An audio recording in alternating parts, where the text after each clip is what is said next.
नमस्कार, pulse 24 news पर आपके साथ मैं हूं सुजल वर्मा। चलिए बुलेटिन की शुरुआत करते हैं। झारखंड के जामताड़ा के खेरा मंडल के फुटबेरिया फुटबॉल मैदान में संजय तंतु और नेमाई चंद्र मंडल की स्मृति में 3 दिवसीय फुटबॉल टूर्नामेंट का आयोजन किया गया, जिसका उद्घाटन मुख्य अतिथि बीजेपी के वरिष्ठ नेता और पूर्व नगर पंचायत अध्यक्ष वीरेंद्र मंडल ने गणेश पूजा के साथ किया। इस दौरान वीरेंद्र मंडल ने कहा कि जामताड़ा के गांवों और कस्बों में प्रतिभा की कमी नहीं है, लेकिन जरूरत इसे निखारने और उचित मंच प्रदान करने की है।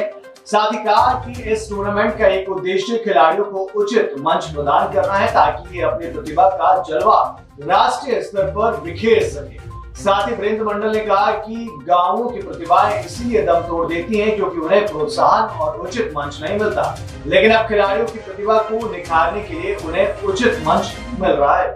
खेरा मंडल अंतर्गत फुटबेड़िया ग्राम में फुटबेड़िया फुटबॉल मैदान में गणेश पूजा के शुभ अवसर पर 11 क्लब फुटबेड़िया के तत्वाधान में आयोजित त्रिदिवसीय फुटबॉल टूर्नामेंट के आज उद्घाटन समारोह में बतौर मुख्य अतिथि हमें शिरकत करने का सौभाग्य प्राप्त हुआ है। मैं तमाम आयोजक मंडली के सदस्यों को शुभकामना देता हूं, बधाई देता हूं, साधुवाद देता हूं और यह भी मैं आश्वासन देता हूं आने वाले समय में भी इस प्रकार से खेल का आप आयोजन करें। जहां जिस प्रकार वीरेंद्र मंडल की आवश्यकता होगा मैं सहयोग करूंगा।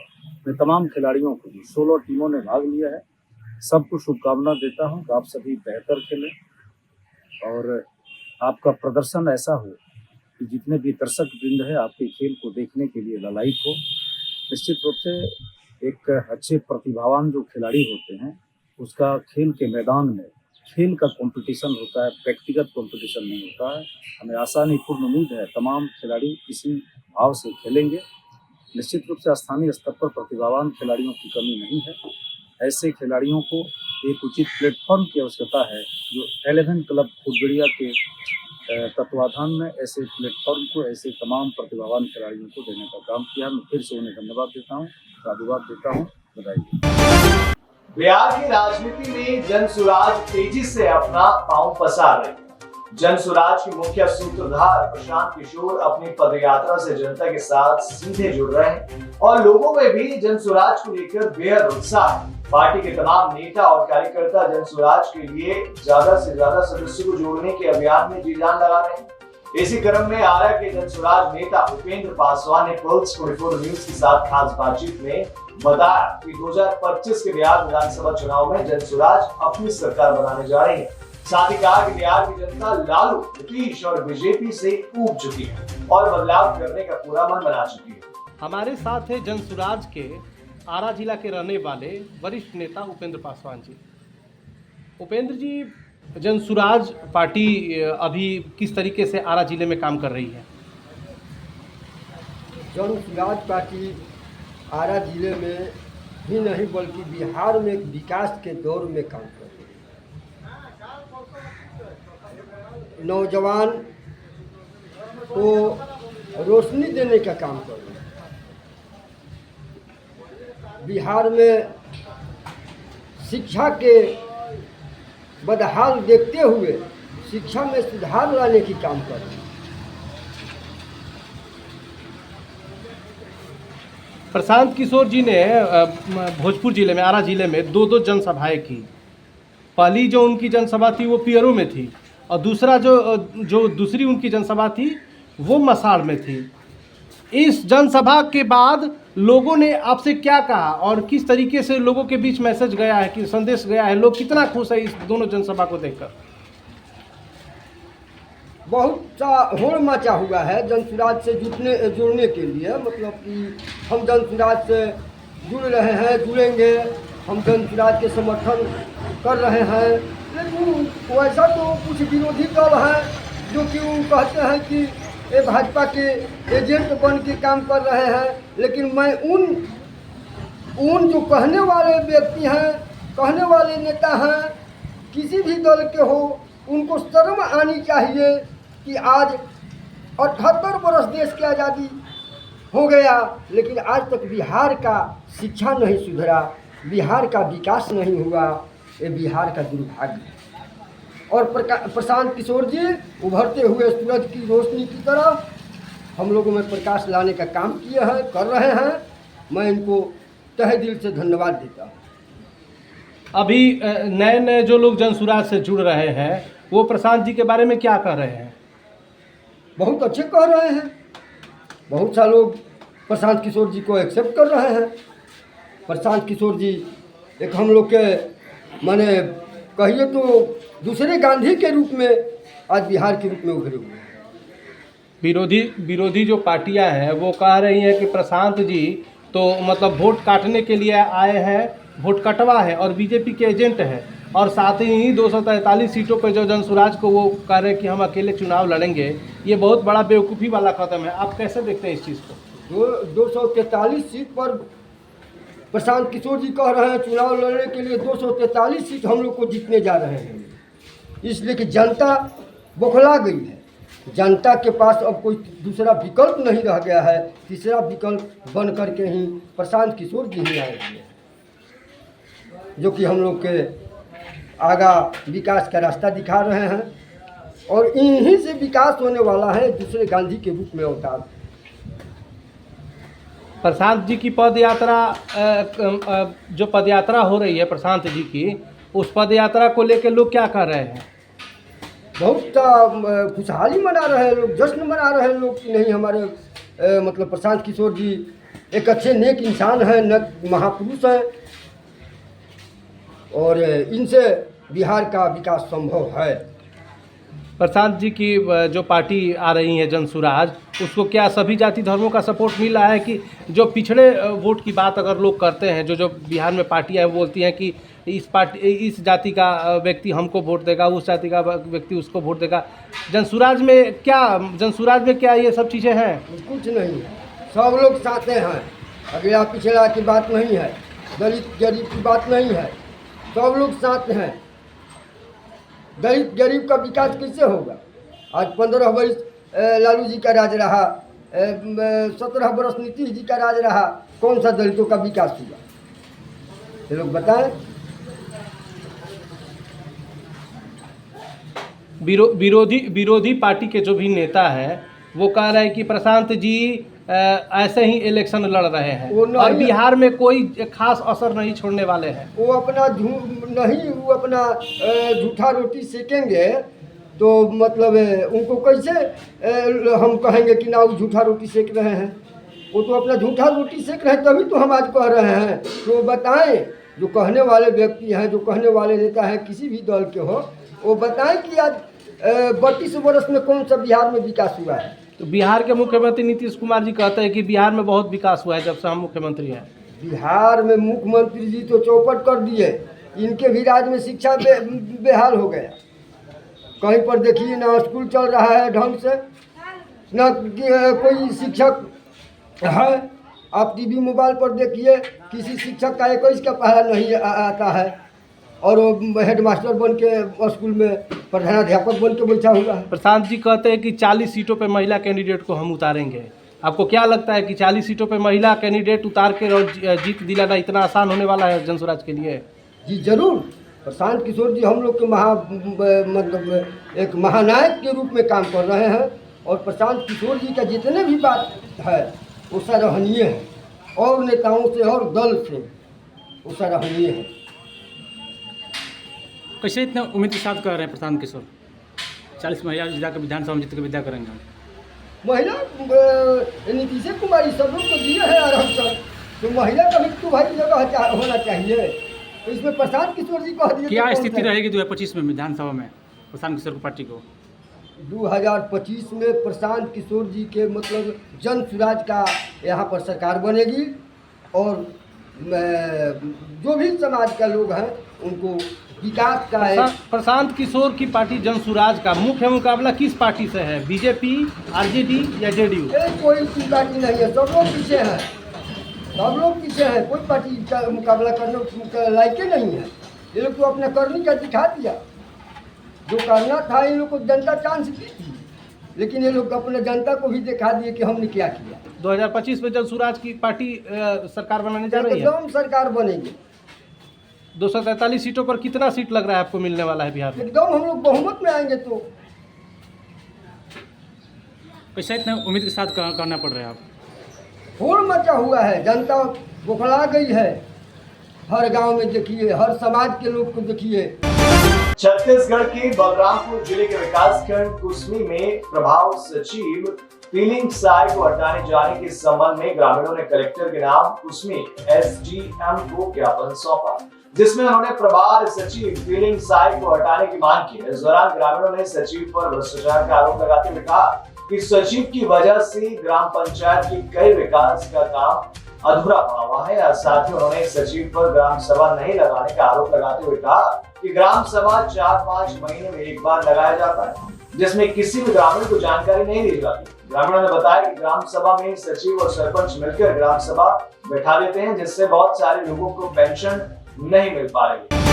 खबर छत्तीसगढ़ से है, जहां अकलतरा के पोड़ी गल्ला में कीचड़ भरे खेतों में शव को ले जाने की घटना सामने आई। दरअसल भूखनलाल देवानंद के नाम से एक व्यक्ति का ग्राम पंचायत रुचि हरदी में अंतिम संस्कार किया जा रहा था, लेकिन बारिश आने के कारण मृतक का अंतिम संस्कार पन्नी का टेंट बनाकर किया जा रहा है, क्योंकि गांव में मुक्तिधाम और शेड की कोई व्यवस्था नहीं है। शव के जलने तक लोगों ने पन्नी अपने हाथ से पकड़ी रखी। लोगों ने बताया कि यहाँ मुक्तिधाम के नाम पर खुला मैदान है, ना कहीं बैठने की जगह है और ना ही पीने के लिए पानी की व्यवस्था की गई है। साथ ही मुक्तिधाम जाने के लिए रास्ता भी कीचड़ भरा है, जहाँ शव ले जाना मुश्किल है। बारिश के मौसम में आने जाने के समय कई लोग गिर जाते हैं, लेकिन शासन को इसकी कोई सुध नहीं है और ना ही कोई फिक्र है। कोरबा जिले की कलेक्टर सभाकक्ष में भारतीय पशु कल्याण बोर्ड के सदस्य राम के रघुवंशी ने जिले में गौशाला संचालित करने वाली समिति के सदस्यों और पशुधन चिकित्सा सेवा विभाग के अधिकारियों के साथ बैठक की, जहां उन्होंने जिले की पशु कल्याण और गौवंश की सुरक्षा को लेकर चर्चा की और साथ ही उन्होंने अधिकारियों को दिशा निर्देश भी दिए। उन्होंने कहा कि गौवंश की रक्षा और पशुपालन समाज के लिए महत्वपूर्ण है। समाज पशुपालन को अपनाकर समस्याओं का समाधान कर सकता है। साथ ही सामाजिक संस्थानों से गौवंश की रक्षा के लिए युवाओं को जोड़ते हुए समाज को जागरूक करने की दिशा में पहल करने की अपील उन्होंने की। छत्तीसगढ़ की कोरबा में भारतीय पशु कल्याण बोर्ड नई दिल्ली के सदस्य राम के रघुवंशी ने आज केंद्रीय गौशाला का अवलोकन किया। इस दौरान उन्होंने गौमूत्र निर्माण और गोबर से उपयोगी उत्पाद के संबंध में गौशाला सदस्यों के साथ चर्चा की। साथ ही भारतीय पशु कल्याण बोर्ड के सदस्य राम के रघुवंशी ने स्वामी भजानंद आश्रम स्थित गौशाला में पशुओं के प्रबंधन और संचालन को करीब से देखा और सदस्यों से इसके संबंध में जानकारी ली। उन्होंने आश्रम में स्थित वनवासी आश्रम का भी अवलोकन किया। इस दौरान उप संचालक पशु चिकित्सा और कल्याण एसपी सिंह सहित अन्य अधिकारी मौजूद रहे। खबर छत्तीसगढ़ के छुरिया से है, जहां छुरिया समेत आसपास के क्षेत्रों में भारी बारिश के चलते नदी और नाले उफान पर, जिससे सभी रास्ते बाधित हो गए। साथ ही भारी बारिश के चलते खेत और रास्ते भी जलमग्न हो गए। बता दें कि छत्तीसगढ़ में लगातार तेज बारिश के चलते सड़कों पर जलभराव की स्थिति बनी हुई है, जिससे वहां पर गाड़ियों की आवाजाही बिल्कुल ठप हो गई है और लोग पानी कम होने का इंतजार करने के लिए मजबूर है। यूपी के जिला हापुड़ के थाना धौलाना क्षेत्र में BRP infotech private limited company के द्वारा Oxford college of pharmacy Mussoorie Hapur में ई कचरा प्रबंधन नियम 2016 के बारे में जागरूकता कार्यक्रम आयोजित किया गया। सीपीसीबी के दिशा निर्देशों का पालन कर छात्रों को ई कचरा रिसाइकलिंग के बारे में संपूर्ण जानकारी दी गई। छात्रों को बताया गया कि किस तरह वो गैजेट्स, इंस्ट्रूमेंट और इलेक्ट्रॉनिक आइटम्स का रिसाइकिल कर सकते हैं। कार्यक्रम में 200 से ज्यादा छात्र उपस्थित रहे, जिन्हें ई वेस्ट के बारे में बताया गया और समझाया कि ये पर्यावरण के लिए कितना हानिकारक है। ऐसे में हमेशा ई वेस्ट को रिसाइकिल करने के लिए उचित कदम उठाने चाहिए। अमित उपाध्याय ने बताया कि कार्यक्रम में बताया गया कि कैसे लोग ई वेस्ट का रिसाइकिल कर सकते हैं। ये हम देखते हैं हमारे समाज में आज के समय पर प्रदूषण एक बहुत ज्वलंत विषय है और उसमें भी जो इलेक्ट्रॉनिक्स आइटम्स हैं, जो गैजेट्स हैं, इनके बारे में लोग नहीं जानते कि इनका क्या करना है और ये बहुत ही गंभीर प्रदूषण फैलाते हैं। इसके अलावा हॉस्पिटल्स में भी कई प्रकार के और जो फार्मा इंडस्ट्रियाँ हैं उनमें भी कई प्रकार के ऐसे गैजेट्स होते हैं, ऐसे इंस्ट्रूमेंट होते हैं जो कि इलेक्ट्रॉनिक्स रिलेटेड होते हैं और उनका भी जो है बच्चों को ये जानकारी मिलना बहुत ज़रूरी है, क्योंकि बच्चे ही समाज का भविष्य हैं। इसलिए हमने जो बीआरपी इन्फोटेक प्राइवेट लिमिटेड जो हमारे पास में जो कंपनी है ई वेस्ट की, तो इनको आमंत्रित किया और बहुत बढ़िया प्रोग्राम इनके द्वारा दिया गया और ये संपन्न हुआ। इसके लिए हम बहुत बहुत धन्यवाद देते हैं शिवांगी मैडम को, जो कि मैनेजर हैं BRP इन्फोटेक में। धन्यवाद। कितने स्टूडेंटों को आपने जागरूक किया? ये हमारे यहाँ पर करीबन 200 से ऊपर स्टूडेंट अभी उपस्थित थे। क्या क्या इसमें जानकारी दी गई है? इसमें इन्होंने बताया कि जो ई वेस्ट क्या होता है, ई वेस्ट की रिसाइकलिंग कैसे की जाती है और कैसे पहुंचाएं हम। कई छात्रों ने प्रश्न भी किया और लोगों ने प्रश्न पूछे कि ई वेस्ट को हम कैसे करें, हम गांव में रहते हैं या हमारे घर का में छोटा मोटा कोई ई वेस्ट है तो उसको हम कैसे रिसाइकलिंग कराएं, तो उसकी जानकारी इनके द्वारा दी गई। आगरा में ASP खेरागढ़ के नेतृत्व में पुलिस खनन माफियों के खिलाफ कार्रवाई कर रही है। बता दें कि 3 दिन पहले खनन माफियों ने पुलिस पर भी फायरिंग की थी, जिसमें पुलिस कांस्टेबल और एक सिपाही घायल हो गए थे। वहीं अब ASP खेरागढ़ के नेतृत्व में पुलिस ने खनन माफियों के खिलाफ कार्रवाई करते हुए खनन माफियों के खिलाफ जवाबी कार्रवाई की, जिसमें पुलिस ने 10,000 का इनामी बदमाश समेत 2 आरोपियों को गिरफ्तार किया है।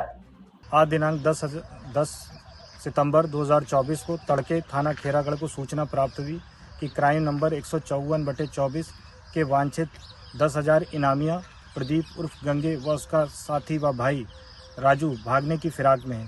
इस सूचना पर काली माता मंदिर के आगे पुलिस जहां चेकिंग कर रही थी, इन्होंने देखकर उस पर पुलिस पर फायर किया और भागते हुए रुदऊ पेट्रोल पंप के पास आए। यहां पुनः एक बार फिर उन्होंने पुलिस पर फायर किया।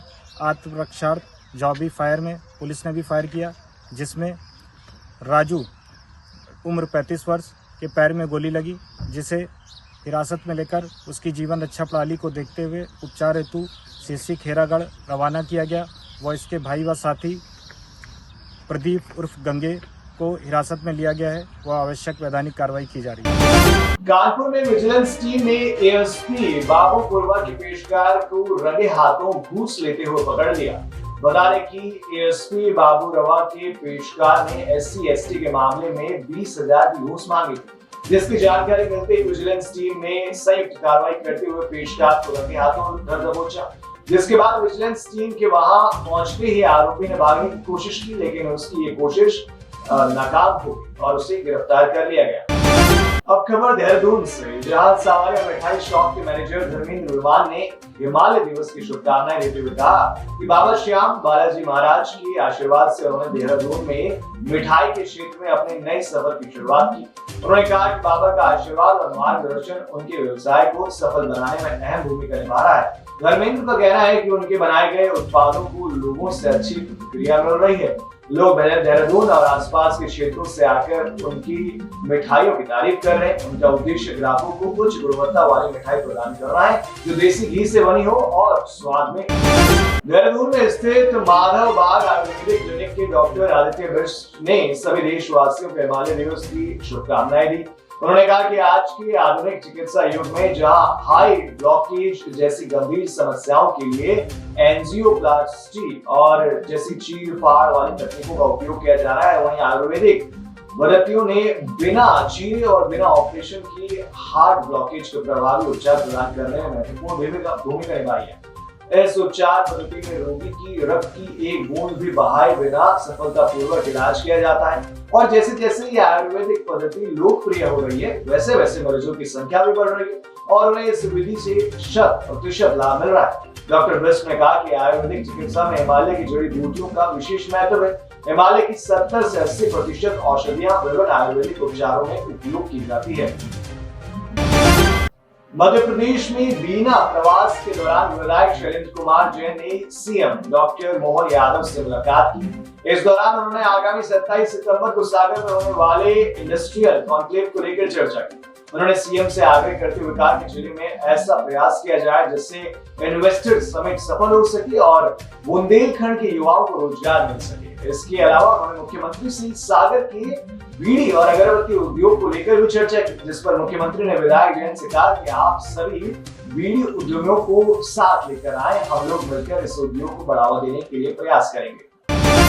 बीजेपी ने रविवार को जम्मू कश्मीर विधानसभा चुनाव के लिए 10 उम्मीदवारों की सूची जारी की, जिसमें उधमपुर पूर्व से RS पठानिया और बांदीपोरा से नसीर अहमद लोन को मैदान में उतारा गया है। आपको बता दें कि जम्मू कश्मीर विधानसभा के लिए 3 चरण के चुनाव 18 सितंबर, 25 सितंबर और 1 अक्टूबर को, नतीजे 4 अक्टूबर को घोषित किए जाएंगे।